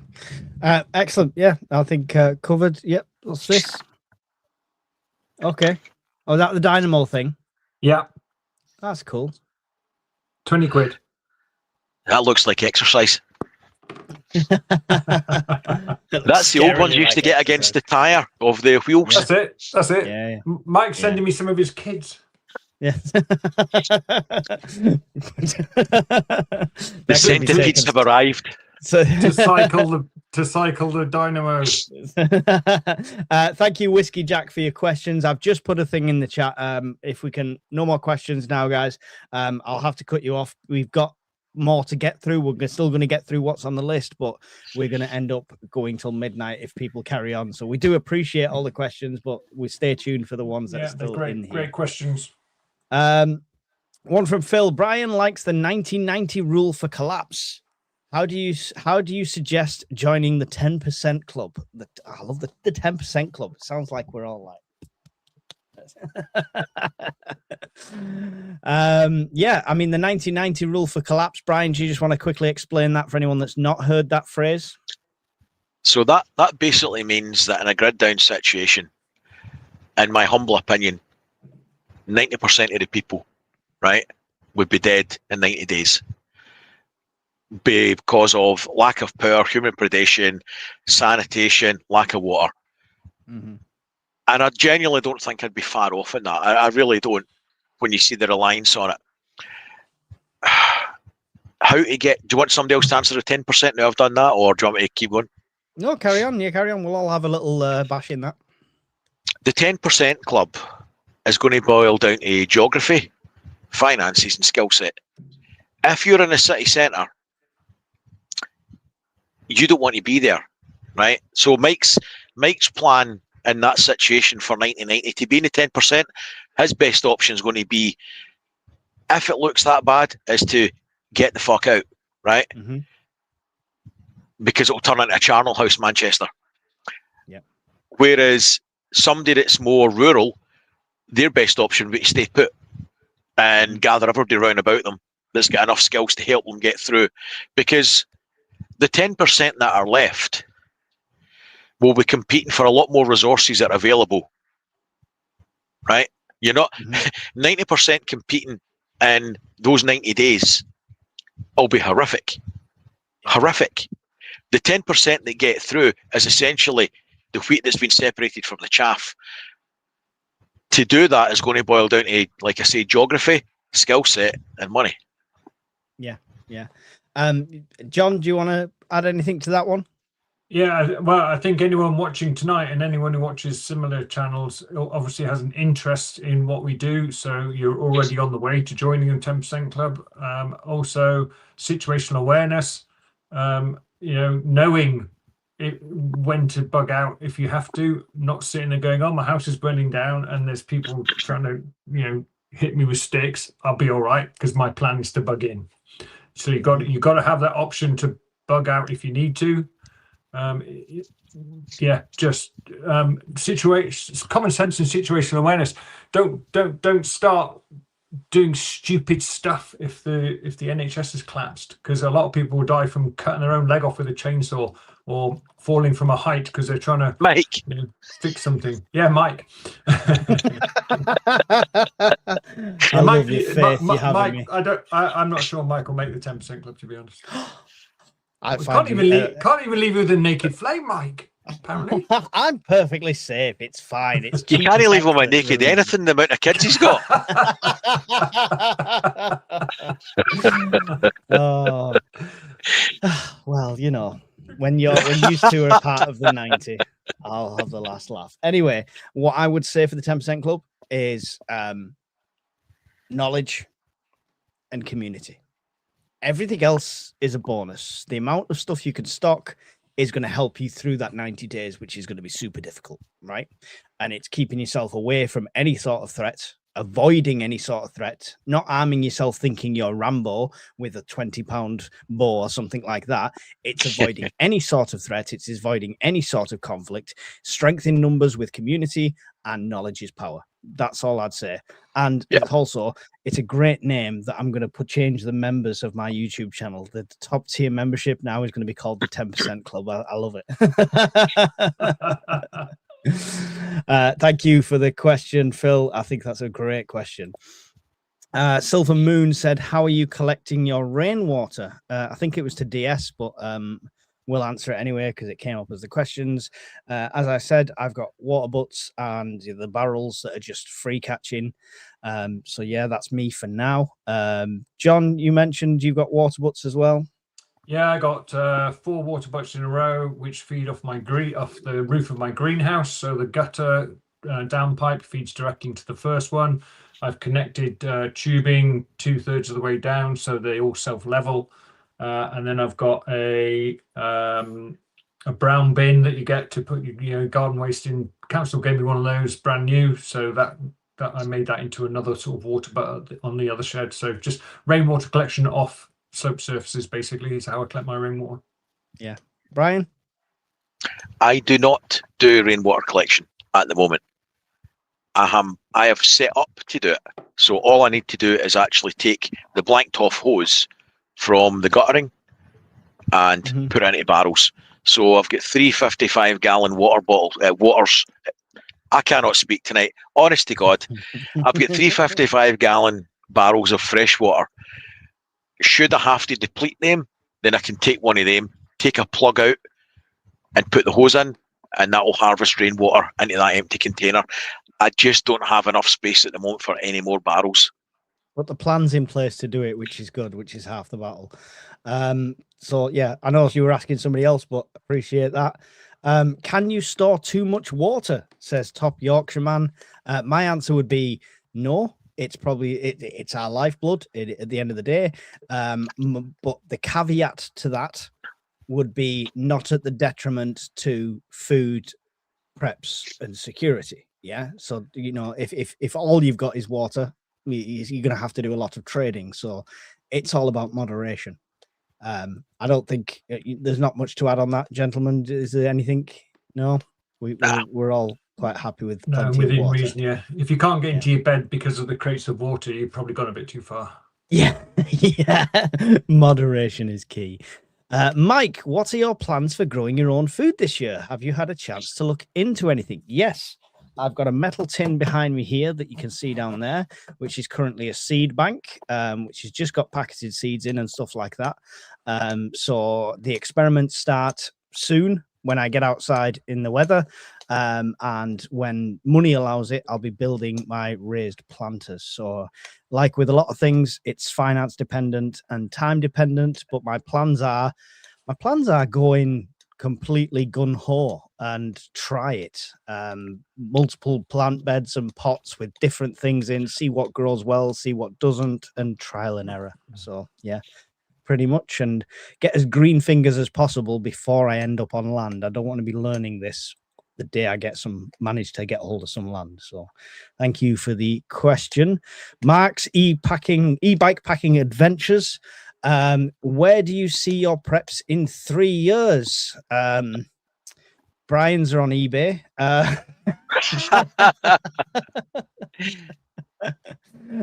John, where do you see your preps in 3 years? I would like, obviously cost is a factor. I would like to have a permanent solar installation with a big Tesla battery on the side of my house in the new house. I would like to have more freeze-dried food, but I don't buy it out of principle because it's so expensive. So I Leave don't it with see me. I don't see I don't see a massive change in my preps in the next 3 years, apart from sort of from learned experience refining what I keep and what equipment I have. I try very hard to avoid the gadgety things, but I'm very tempted every time I see one. But Of course. You're the reason I make the top 10 videos. I help myself by having a list on my phone of what I actually need, not what I want. Yeah, everyone loves to have a list that they can ignore and just buy what they want. Brian, make every pound count. Yes, definitely. Brian, where do you see your preps in 3 years' time? This might be a controversial answer. I don't know where we'll be in the world in 3 years' time, the way things are going. And I don't mean that to sound scaremongery or to upset anybody, but the way things are going all over the world at the moment, I couldn't possibly think where my preps will be in 3 years' time. For all I know, I could have used them all 2 years before then, or currently be using them at that point. So, all things being equal, I'll continue to add to them as normal. But I seriously would struggle to answer that, because the way things are going, I'm not convinced I won't have to use them in some way, shape, or form for a multitude of reasons. Yeah. Great answer. My answer would be, I'd like to be on land, I'd like to be off grid, I'd like to be self-sufficient. But the same as Brian, I feel like that's beyond my control, but we shall see. But thank you, Mark. Appreciate that. We're getting to the end, guys. Don't worry, we're getting to the end. So good. What new skills would you guys like to learn next? Well, gardening for me, it's I know the principles, I know the fundamentals. I've grown flowers and the very basic herbs on my windowsill, but yeah, that's because that's the plan at the moment. That's what I'll be learning as much as I possibly can about agriculture technically. So yeah, that's for me. Brian, skills? This year I'm definitely going to do the FREC 3 course. So hopefully around about July, August, depending on which classes have got space available. But yeah, that's a definite this year to do the FREC 3. Yeah, I'd if money allows it, I'd like to join you on that as well. Well, there's a few people had asked in Discord. Next month probably I'll start looking in earnest at dates, and I'll get some prices and I'll stick it down. And if there's enough people interested, we can maybe get a few of us on it. Yeah, definitely, that'd be awesome. John, skills? Yeah, I don't know much about simple electronics. So if I had a piece of equipment that broke just because something simple broke, I'd like to be able to fix it. So electronics, and also just because it interests me, I'd like to do a butchery course, basic butchery course, so I can, I know how to gut a fish. I did that since I was 7. I could have a good go at butchering a rabbit. But anything more than that, I'd like to have the skills, even if I don't use them, just to be able to do something like that. To not waste it, to not waste that to kind not, of thing, and not spoil it, because I know that with large game, even with a rabbit, if you cock up the first incision, you've got intestines all over the place contaminating the food, contaminating the raw meat. By going on an actual course and stuff like that, maybe also speak to Alan, the world survivalist. It's something he's done. So it's worth having a conversation with him as well. I want to try and get somebody to do some demonstrations at one of the meets. Would have to warn people that potentially they might be deeply offended by it, but we could have it in a separate area. Bruce Hockley says, question, how much fire protection do you have? I have fire extinguishers upstairs and downstairs, plus 2 more in the garage, plus a fire blanket. 2 full-size extinguishers, a fire blanket, and I need to replace the small extinguisher that was in the car. So not because there was a fire, just because it's gone. When I checked it, it's well past its date, and it's one thing that I don't want to risk past its date. So, yeah, that's what I've got. Brian, fire safety.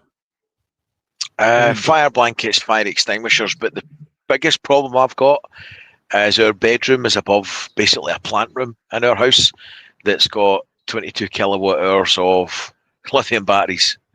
Well, There's LiPo no 4 putting them batteries. fires out. There is no putting them fires out. No. So unless it's a standard domestic fire, anything I've got in the house won't put any of that out. I've got nothing that would do it.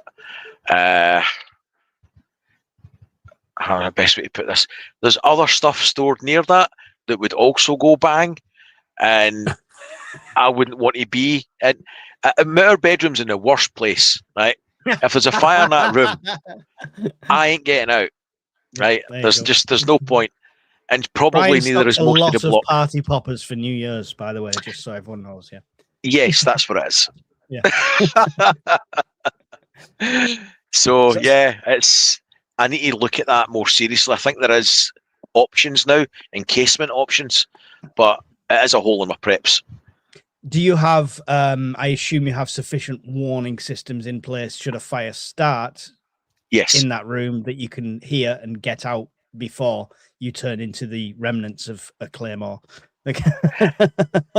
Yeah, I would like to hope I get out quick enough, but yeah, it's a trade-off. I mean, what you keep at home, hoping it'll never go wrong, or you never keep it at all. So it's a trade-off. Like people storing fuel, anything like that. It's all, it's risk versus reward. Right? Best endeavours, isn't it?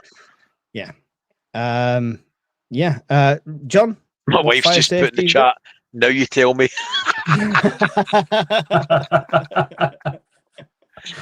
That's going to be an interesting bedtime conversation for you, Brian. Yeah, can hardly wait. Yeah, so similar to Bruce Hockley 9360, really, I got one of those multi carbon monoxide heat and smoke detectors on the chimney breast, because you have to have one by law if you've got an open fire or a wood burning stove. But I also have one in the hallway leading up the stairs. I have one at the top of the stairs. I have one outside my bedroom. So, and they're all linked. 10-year batteries, they all set each other off. I've also, standard stuff really. I've got a fire extinguisher and a fire blanket in the kitchen, and I've got a fire extinguisher in the front room near the open fire. I don't have one in my garage, which is a good idea actually. Put one in my garage because that's where I store my fuel. There you go. That's what we do this for, so people get little ideas that may help them out. I will mention on fire safety, though, it's an often overlooked thing. It's something, again, with normalcy bias, that the fire brigade will always come and stuff like that. When we talk about grid down, when we talk about especially things like CMEs and things like that, that has the potential to cause a lot of house fires. So please take your fire safety seriously, not just yours, but your neighbors, especially if you're attached to them, are a potential threat. I'm not saying you have to go and buy all your neighbors' fire extinguishers, but it's something to be very aware of, in that you could be the most fire safe person in the world. If that fire is spreading down your block, you're not going to stop it. All right. So just something to keep in mind. This list seems to go on. I did cut off the questions, so I hope you're all right for time, guys. All good. Question: have you noticed an increase in preppers as more and more issues around the world are coming to head? Yeah, about 12,600 in the last year. And funnily enough, that's the same number as people subscribe to my channel. So yeah, I think I've seen, I mean, it's nothing to a lot of preppers, especially to American channels and stuff like that. But how big my channel has gone in a year was beyond whatever I thought it would do. It's not down to my awesome good looks and charismatic delivery, I'm sure. No, it isn't, mate. It's really not. Definitely not. You could pause before you objected to that, gentlemen. You could give it a bit of thought. Still no. Still no. But the interest is there. and we constantly have people joining the Discord. We constantly have people emailing us. I'm sure you have the same, Brian. And John, in your work life, I'm sure you're seeing a lot more interest in this. And yeah, it's a good thing. I mean, it's a bad thing, all the crap that's happening in the world, but it's a good thing if it forces us to be a little more resilient without the need to use all of our preps. John, I just want to ask you to add to this one, because I think mine and Brian's answer would be pretty much the same on that. But you obviously have a different insight into that and have, more authorities and what their thoughts are. Are they concentrating more on this now? Yeah, well, at the government level, there is certainly a renewed, or not renewed, probably a new interest in resilience at both a critical national infrastructure level, at a local authority level, and at a personal level. There are definitely discussions at the moment about what advice to issue. For some reason, at the political level, there still seems to be this reluctance to issue firm guidance. It's all, you might want to think about keeping something for a few days. Whereas if you look at over the sea to Europe, Norway, Sweden, Poland, Germany, Switzerland, and virtually every European country has effectively ordered their citizens to become preppers by putting leaflets through their doors. Some are 2 sides of A4, some are 35 pages long. The Polish one is what to do if Russian soldiers knock on your door. Be passive, don't look them in the eye, follow orders, all this sort of thing. So that some people are becoming preppers because they noticed what's happening around the world. Some are being told to become preppers. Stock vodka. Stock vodka. Yeah, thank you, Wishful Bumblebee. I think we all have seen an increase. It's not something, I'm happy for the kind of semi-success and popularity of my channel, but also, on the other hand, it's horrible that it's taking these things to make people that way. And to be honest, most of the people coming through now have lived through the big C times, as Brian called it, and they've been through this, and instantly, within weeks after the last lockdown was lifted, have gone back to normalcy bias of everything's fine, back to just in time. So for every 2-3 preppers that join our channels, join the community, join the Discord, there's 2,000 or 3,000 that are just going meh. So yeah, it swings and roundabouts. Matthew 626 says, other than EcoFlow Delta Pro 3 and the Blue Yeti Apex 300, are there any other solar generators that can both run split phase 240 volt and charge with 120 volt at the same time? I may as well have read that in Spanish. So do you want to answer that, Brian? I heard me and John's just going, ooh, candles. Our friend is across the pond in America. That's an American version of the powerbanks. So theirs are 120 that they can double up to 240. Ours are only 230, right? So we don't have split phases in ours. So it's a different market, unfortunately. So I know for a fact that's American powerbanks. The EcoFlow versions and the Blue Yetis and everything else, they're generally 120 with the bigger banks that you can double up to like 230. Yeah. So yeah, unfortunately, our power banks are different. Yeah. Maybe go and check out one of the reliable American prepping channels like Mike Tango Whiskey, people like that. I can kind of answer it. And they might have a bit more insight. Go ahead. If you look at the Anchor, the F300 or F3000, I think it is, the big one on the wheels, it's the one that's compatible with the EcoFlow Delta Pro. That's what you want to be looking at. I know for a fact that does what you're asking, but that's more centric towards America. Ours work differently, but if you check out the Anchor one, that will do what you're asking. Excellent. Well, hopefully that does help a little bit. But like I say, we've got loads of friends of the channel that are over the pond that have their own channels. So please check them out. You can meet a lot of them on Saturday nights on Shadow Scout Swedes Live. A lot of them come on there. So definitely somebody will be able to help you out with that. Do you know a good channel for them for anything like that is the Solar Lab on YouTube.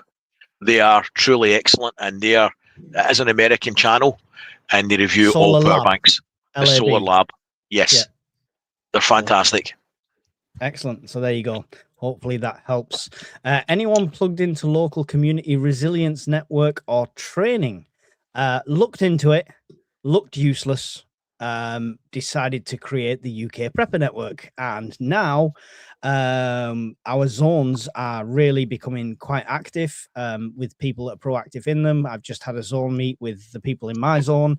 And we're putting together maps, plans, and stuff like that. So it's kind of making our own resilience network in that way. But John, what's in place, and should people check it out? Yeah, my experiences on in England and Wales they're called LRPs, LRFs, local resilience forums, and in Scotland they're called LRPs, local resilience partnerships. I don't think we're talking about the same thing here. The thing I'm talking about is government agencies sending reps to respond to a specific major incident or crisis. Does this refer to local communities? Is that basically volunteers walking around with helmets on and first aid kits? Potentially, or training. I assume it's that kind of thing. There's like what you found one the other day, Brian, didn't you? I can't remember what it was called. It was So there's ones in Scotland, but it's basically paper organisations with nothing in it. Nobody's going to give you any training and things for us, was what I've found. But there was one that was based in England that they had volunteers up here that was publicly run by volunteers. And when you actually looked into it, it was a couple of people with a Land Rover that had got via charity donations and stuff. And I'm not belittling it, but in the time that had been running, there was virtually nothing there. You've done more on Discord in a year than they'd done. Yeah, it was pointless.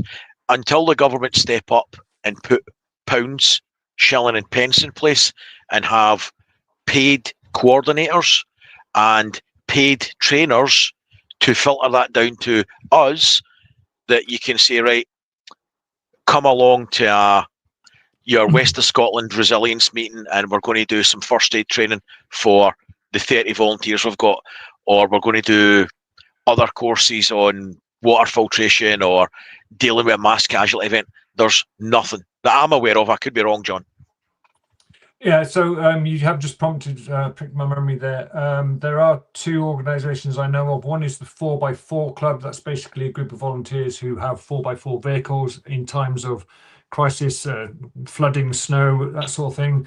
They volunteer via the LRPs and LRFs. They are tasked by the LRPs and LRFs to take the midwife to a pregnant lady who's cut off in the Yorkshire Dales, whatever, take some insulin to a child who's cut off by a flood water, this sort of thing. So that's one way to get into a local sort of resilience community. The other one, much more formal, every NHS health board runs a first responder scheme. You are a volunteer, basically half a paramedic is the best way, effectively you get trained up. It's a 1 week course, and then you get paired with someone more experienced, and you're a volunteer first responder, and you will serve in your local community. You'll be on call whenever you want, and you get called out to deal with mostly heart attacks, but you can be called out to other stuff as well.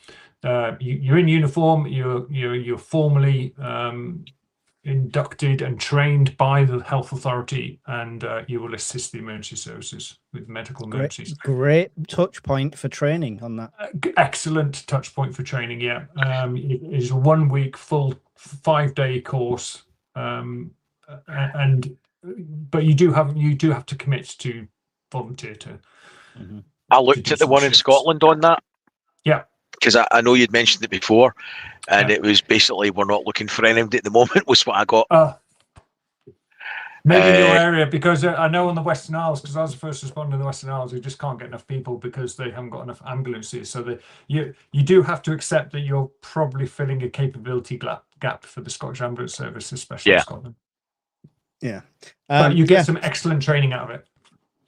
So hopefully that helped. The Discord by no means was me, what I've achieved in a year. I just created a space. The 400 active members are what make it what it is today. And that's all it's been about. So it's down to you guys, definitely not to me. Tony says, I thought of this the other day. My car's bug out / emergency bag doesn't have toiletries, something I should fix. But on your bug out emergency bags, how much toiletries do you pack? So old school, I've got a bar of soap in mine. I feel like shower gels are just asking to be splits, to be dropped, to be banged, to leak everywhere. So bar of soap, toothbrush, and a couple of little travel size toothpastes kind of thing. That's about it. At no point am I going living in the wilderness for extended periods of time with this bag. It's to get out and get to a safer place. I don't need to stop and have a full shower, grooming kit, shave, and all a lot. So it's essentials, right? And whatever you decide to put in there, just make sure it's practical and make sure it's essential. Constantly, hygiene is very important. If it's a complete collapse, we said that the 1990 hygiene is going to take out a lot of people. All right. But it depends what your plan is. If your plan is to go and live in the wilderness, I'm not disrespecting that. Please make sure you've done it a lot to train. But you're not going to have an ever-ending supply of toiletries and stuff like that. So again, start looking at alternates to soap and charcoal and things like that for your teeth, etc. So mine's super basic: bar of soap, toothbrush, and what I need to get to a good location. John, do you have toiletries in emergency bags? Yeah, in my bug out bag, I keep toothpaste and toothbrush. As you're probably aware as well, Mike, when you're having a shit day, just clean your teeth is such a morale boost. When you're wet and cold, just clean your teeth really just gives you that boost that you need. Apart from the obvious oral hygiene, I keep wet wipes and I keep a bar of soap wrapped in a flannel in my bug out bag. In my car kit, I just keep wet wipes, nothing else, because as you say, my car kit is intended to get me from my car to a place of safety. I'm not going to try and live in the woods in it. So that's it. Yeah. Brian? More or less same as John. So I wash cloth with some carbolic soap, old school style soap from like the 80s that you'll never remember because you're a bit younger than us, only slightly. Wrapped up and and that toothbrush, toothpaste, and wet wipes. Wet wipes is something as well. If you do put in your bag, they're great. Don't get me wrong. They dry out. They dry out in the field. They dry out in storage and stuff like that. So one good thing that came from Roger, Rogue Roger Combat, he comes to a lot of the meets. He's a great guy to meet, and he's a full font of knowledge. Was an extra washcloth, not for your face, but for your number twos. So good point.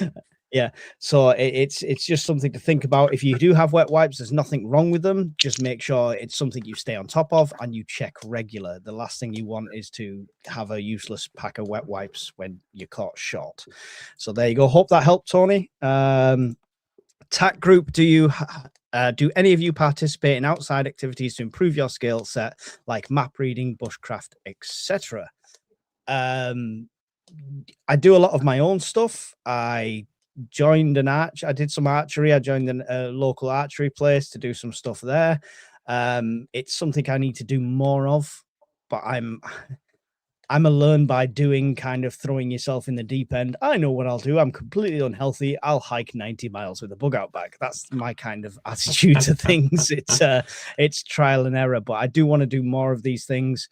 Lee at the bug out store, if you go onto his website for the bug out, they do lots of courses, and a lot of them are run by a good friend of mine called Tom, the Prepared Pathfinder. He's got a YouTube channel. It's great. Go and check that out.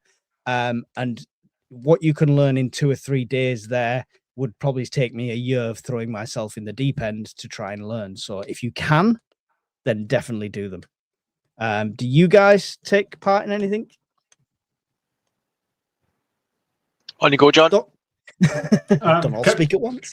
Coast Guard. I volunteer in the Coast Guard. So I get regular training, first aid training, off-road driver training, water rescue training, all that sort of stuff. And I regularly get called out to real situations. Last week we rescued a poor old lady with dementia who was hypothermic. So we rescued her alive. which was a bonus. But Brilliant. regularly go out with, to get people who've broken their ankle, broken their hip, broken their leg, got a gash on the head, all that sort of stuff. Missing persons, so search map reading when you're doing missing person searches, that sort of stuff. So yeah, I intend to become a adult cadet officer for the Air Cadet Force when I move, because I was in the Air Force for 20 years. So I'll take that up again and sort of hopefully pass my skills on, but passing skills on also refreshes your skills as well. So definitely use it or lose it with skills. Definitely. Yeah. Brian, do you often go out paragliding, bungee jumping, and survivaling in the woods? It would need to be some size of parachute and a hell of a thick rope, mate. They haven't invented it yet. No. I think it's holding up the Forth Road Bridge. I kayak when I can. I camp when I can. I shoot when I can. Complementary hobbies for prepping, but things that I've always liked and done and enjoyed. So I love and drone flying's a new one. Yeah, I love the bushcraft stuff, and a lot of it would be handy in certain situations. But like I say, it's about priorities and time. I don't plan to live in the wilderness, so knowing how to start a fire is always great. But how to build a shelter in the Arctic is not going to do me any favors, so anytime soon. So it's definitely something I want to get onto. But see on moderation. That. And I know we've touched on this, and it's not belittling anybody at all. Everybody likes different things. I like to go camping, but I like to come home having a hot shower as well. Anybody can be uncomfortable. Mm-hmm. It's not something to aspire to. I don't understand the rush to devolve overnight and run into the woods and live like a hobbit. I don't understand that. I don't understand why you would give up hundreds of years of mechanical advantage to devolve and run about chopping firewood.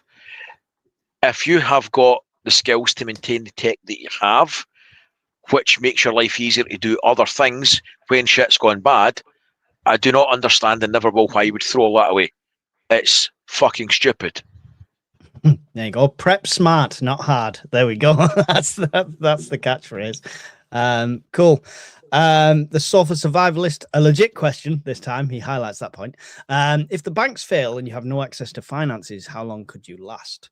As long as my food stores with any disaster, because technically all you need to survive is the water, food, shelter, warmth, etc., the core of prepping. If you're talking literally just finances, I have a little bit of silver, a little bit of copper, which is obviously not worth much at the moment, but it's a future hedge, and a bit of cash on hand. I'm got the classic change bottle, which, don't get me wrong, does get poured into the supermarket change machine every so often because it needs to be. But yeah, other than that, it's just based around my preps, what I've got in my cupboard, because at the end of the day, everything I spend money on is not essential in a real disaster. So I'm not going to be, chomping at the bit to pay my council tax if the power's been out for 6 months. So as long as I've got the food, the water, the essentials, that's what matters. And that's how long I can technically last based on what I've got there. Brian, banks fail, no money? The premise of the question tends to hint that we're in a shit hits the fan situation for everybody then. So in my mind, you're on the 90 and 90 straight away. So I'd be trying to be the 10%. Comfortably, food-wise, would be okay for about 7 months, which I hope to push out to a year. That's 7 months for immediate and some extended family. And there's a whole host of things that could change that overnight that we've got no control over.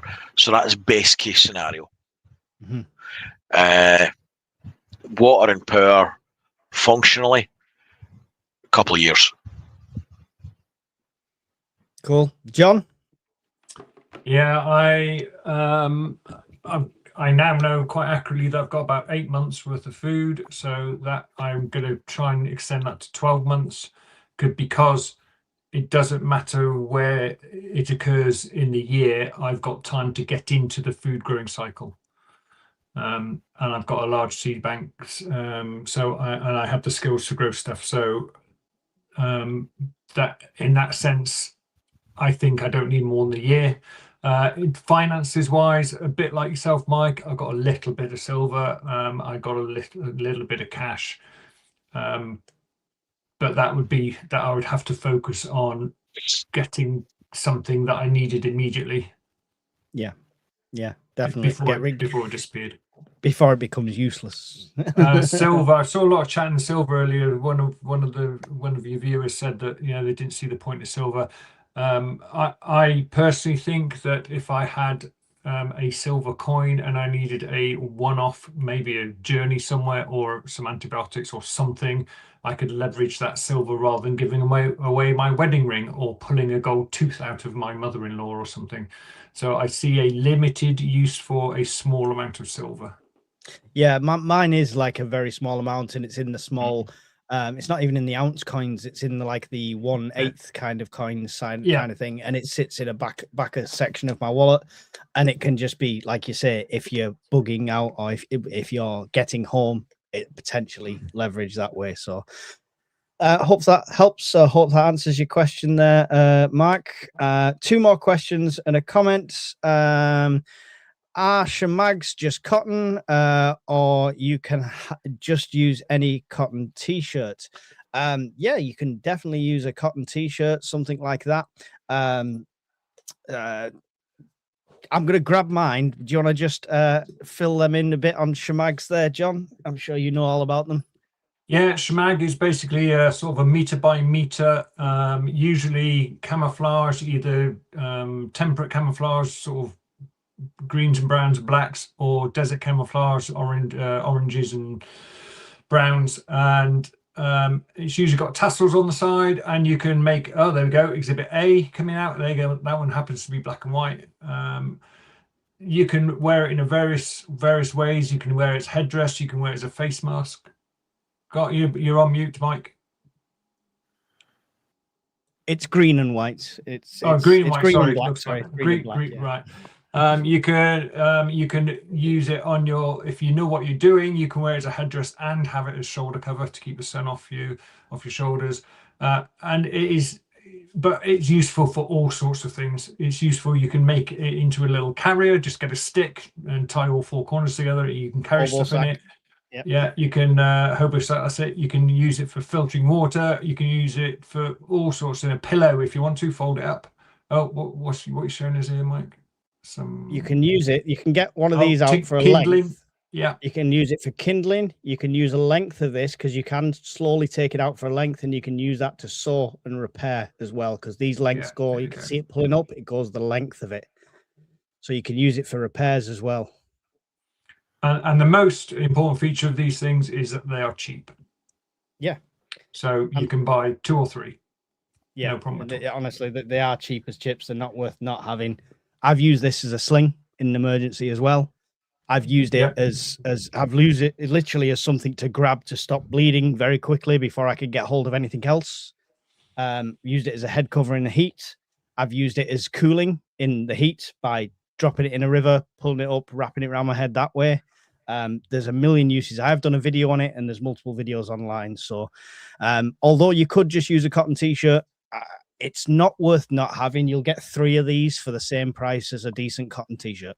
All right. So yeah, just go and check them out. Anyway, I'm not even going to post you a link because they're so cheap. I wouldn't even get anything commission wise. So just a quick point there: if you are in an emergency situation and you are only wearing a cotton t-shirt, just rip one of the sleeves off. Keep your cotton t-shirt is more useful as a keep maintaining warmth than it is by taking it off and using it as a water filter. So just rip one of the sleeves off your t-shirt and use that to filter the water rather than the whole t-shirt. Yeah. But like I said, the other thing as well in this day and age, and there's too much stock put in. Oh, grey man, I must look like John the businessman to blend in. You see people wearing these all the time as fashions as just a scarf and stuff like that. I can wear this with any other clothes and I don't stand out a mile. Nobody thinks, oh my God, look at him, he's a commando. And you can get them in bright pink if you wanted, for example. It's just worth having, to be fair. So hopefully that helps and answers.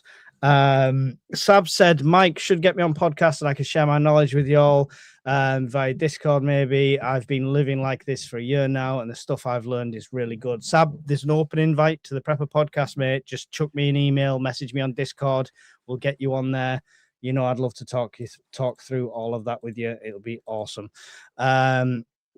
Honest question, who do you trade with? How many? I know this was addressed to someone else, but it came up as a question. Who do you trade with? How many people need silver really in SHTF situation? Can you utilize silver at all? I don't think it's worth the investment, to be very honest. Silver for me is, like we just said, it's leverage in short term, something like that. If you're stockpiling it in larger amounts, it is a wealth preservation prep. Okay, let's imagine it's financial collapse, but all the systems are still working. The power's still on, the emergency service is still running. It's just the value of the pound is going like, you know, £300 for a loaf of bread. It's kind of leveraging that, and it's a form of wealth preservation. Silver also has healing properties. It also has sterilization properties. There is lots of things. I would stock silver over gold, but that's my personal choice because I see more practical uses of it. Would be my answer. That's the last question. So any additions on silver? I don't even stock it, mate. Nope. And I never have. I don't keep any precious metals. The only metal I stock is lead. for your roof, of course. For fishing. For fishing, all right. Yeah, lead weights. Cool. That's the end of our questions because we've hit the 2-hour mark, guys. I know there was plenty more questions wanted to come in. We enjoy doing the Q&As, so we will definitely do more of these, and you guys get more out of it. We get stuff out of it. I've made loads of notes that's going to help me improve my preps as well. 178 people stayed here for 2 hours. Brian, tell them about your channel quickly if they're watching on mine. My channel tends to cover power related issues, mitigating power outages, predominantly with solar, power banks, domestic, mobile, and current event news that have happened, freeze-dried food, and general prepping. Mm-hmm. And if you go over to Brian's channel and you do choose to become a member, which he doesn't ask you for, so I'll ask for him. If you do choose to become a member, he puts that all back into the channel in the form of buying kit to review and then to give it away to his channel members, which is absolutely awesome. So he's giving a lot back to the community that way. So if you choose to go and join there, it's like a quid, I think, the lowest thing. Yeah, there you go. It's well worth it. Mine's more expensive and I won't give it you back. So I'll just be honest. Mine's keeping the lights on. But this month is a Kelly kettle, I think. I'm sure that's the giveaway. Which is an awesome giveaway. So good chance to get in there. Better odds than the lottery, that's a cert. I'll be in for that one, hopefully. My channel, if you're watching on Brian's, is all about everybody else. I'll show you my preps. I'll make mistakes. It's all about being honest. It's all about seeing my failures as well as my successes, which they enjoy to mock me about, obviously. But there's no point sugarcoating everything. If I didn't show you anything that went wrong, you'd think I was the perfect prepper, but it would be a lie to us both, and none of us would learn anything. And it's about bringing the community together. It's about meeting new preppers, people with different knowledge sets, getting people like John on board and getting him in front of you guys so you can ask him questions and tap into that knowledge which you wouldn't have usually had. So that's what my channel's all about, and all my links and charities, all my videos and charities. Yes, I've got the charity event. I'll start plugging that soon. I'm reluctant to plug it anytime soon because I'm psyching myself up for the potential waxing that's going to come. But if you donate to me through PayPal and note it for charity, it will go towards the charity fund. And also there is a Just Giving page as well, which is linked on most of my videos. John, you don't get away with this little segment. Can you tell us, as a new prepper coming into the Discord, the benefits you found from the Discord? First of all, the just being able to chat with like-minded individuals, linking up one-to-one with yourself and a few others as well. The prepper zones, I think I'm going to be on zone 3, so I'm looking forward to meeting up with some of those guys there. And just a wealth of information. As I say, electronics is my weak point, so just being able to read through all the mesh-tastic stuff is really useful. Excellent. Thank you, John. Appreciate that. Discord is the place to be. It's great. It's probably the most, I'm part of many Discord groups, and it's the most active one. It's the one that keeps my phone buzzing constantly and the eye rolling of the missus. So it's a very active group. Come and get involved. You won't be disappointed in that. Don't forget to big shout out to our moderators on both my channel and Brian's channel. Purple Ale, Miss Worm, Mel, Telder Boy. I don't know if Rift's in here, but Rift, John, C. There's loads, but you're all awesome. Thank you very much. Miss Worm is our chief mod who keeps everyone in check, including the moderators, and she has her own channel, which is all cool ghost stories and things like that. Nice little break from prepping. Nice little, she's an author. And she's an author. She's got a book which Brian highly recommends, and we've all read, and it's wonderful. But don't ask us questions. But it is really, it's really good. We love her to bits. She does so much for us, and she does so much for the Discord behind the scenes, and doesn't get any credit for it. So please take the time to at least go and check out her channel at Miss Worm, and give that a subscribe and check out some of the content. So with that said, Brian, final thoughts on tonight's multitude of topics and goodbyes? I enjoy doing the Q&As because it keeps you honest and active, and you generally learn things because you'll answer questions and I don't know the answer, so it's good. And especially because tonight with nothing prepped, and people generally respond well to the Q&As, even if it's repetitive, some of it, it's good to be reminded. So thank you. Excellent. John, any final thoughts and goodbyes for this evening? No, just keep skilling up and keep assessing your risks so you know what you need to prep for yourself. Prepping is individual to you and your circumstances. Excellent. No final thoughts from me. All the links to support are in all our different videos and stuff like that. The moderators are absolutely awesome, and they're also our moderators over on the Discord as well. So there's a font of knowledge way beyond us three over on the Discord. So thank you to Miss Worm, Evil Girl, and everyone who's done the moderating tonight, and we will see you all in the next one really soon. Goodbye. Take care, guys. In the glow of embers dance, we've prepared for every chance, living simple, living true, with the dream we all pursue.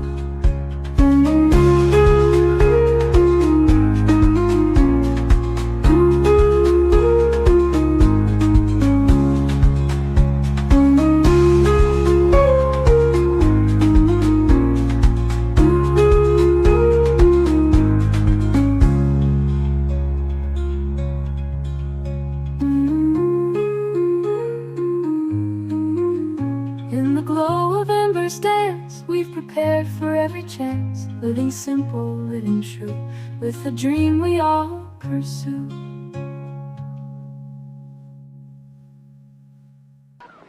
I'm Brian! I'm Brian! I'm Brian! I'm Brian! I'm Brian, and so's my wife! Right, take him away and release him. No, I'm only joking. I'm not really Brian.